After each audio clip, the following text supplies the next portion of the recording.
Class 9th का exercise 2.1 का question number 4 आज हम करेंगे।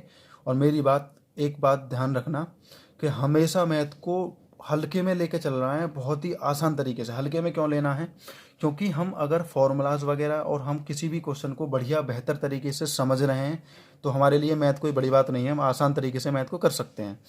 तो सबसे अच्छी बात यह है कि क्वेश्चन को पढ़ो, समझो, उसके बाद करो, कॉन्सेप्ट को सीखो। क्योंकि मैं हमेशा से बोलता हूँ कि कॉन्सेप्ट को अगर आप सीख रहे हैं तो उस टाइप के जितने भी क्वेश्चन होंगे आप सभी क्वेश्चंस को कर पाएंगे।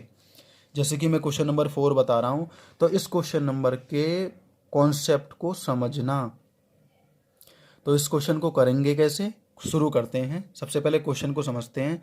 Right the degree each of the following polynomials. हमें समझना है, ये बोल रहा है कि हमें डिग्री को बताना है। जो बहुपद दिए गए हैं इनकी डिग्री को बताना है कि किसकी कितनी डिग्री है। और ध्यान रखना, हमें हाईएस्ट डिग्री को ही बताना है। जैसे कि स्टैंडर्ड फॉर्म में लिखा हुआ है, अगर नहीं लिखा होता तो हम लिख सकते थे, लेकिन फिलहाल लिखा हुआ है तो कोई बात नहीं। अगर नहीं भी लिखा होता तो हम इसे एडजस्ट कर लेते। तो इसकी जो हाईएस्ट डिग्री है वो हाईएस्ट डिग्री है हमारी 3। फर्स्ट वाले की हाईएस्ट डिग्री 3 है, क्योंकि x की पावर 3, बाकी सब छोटे हैं तो हमें हाईएस्ट डिग्री को ही लिखना है। अब हम सेकंड वाला देखेंगे। सेकंड वाले में 4 माइनस वाई की पावर 2। अगर हम इसे स्टैंडर्ड फॉर्म में लिखना चाहें माइनस वाई की पावर 2 प्लस 4 तो लिख सकते हैं, कोई टेंशन वाली बात नहीं है। इसकी जो हाईएस्ट डिग्री है वो है 2। ये भी 1 वेरिएबल है और ये भी 1 वेरिएबल है, ये ध्यान में रखना है। और जो नेक्स्ट वाला है हमारा थर्ड, उसकी जो हाईएस्ट डिग्री है वो है 1, क्योंकि ये एक लीनियर इक्वेशन है।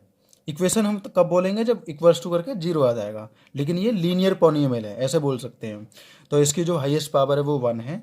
लेकिन जो फोर्थ वाला है उसको थोड़ा समझने वाली बात है कि इसमें जब कोई पावर नहीं है तो ये हो सकता है कि ये इस तरीके से लिखा हुआ हो 3। इसका मतलब क्या है कि कुछ भी पावर नहीं है, इसके 0 है। कि अगर ये 0 से ये ख़त्म हो गया तो ये कुछ भी नहीं बचा, यहाँ पावर भी नहीं बची। जब कोई नंबर ही नहीं बचा यहाँ, जब कोई वेरिएबल्स ही नहीं बचा तो यहाँ पावर किस तरीके से बचती? तो यहाँ आ जाएगा 0। जिसकी कोई पावर नहीं होती है हम इसको 0 मान लेते हैं। ये क्वेश्चन यहीं पर कंप्लीट हो जाएगा। ध्यान से बस इतना समझना है कि हमें हाईएस्ट पावर लिखनी है।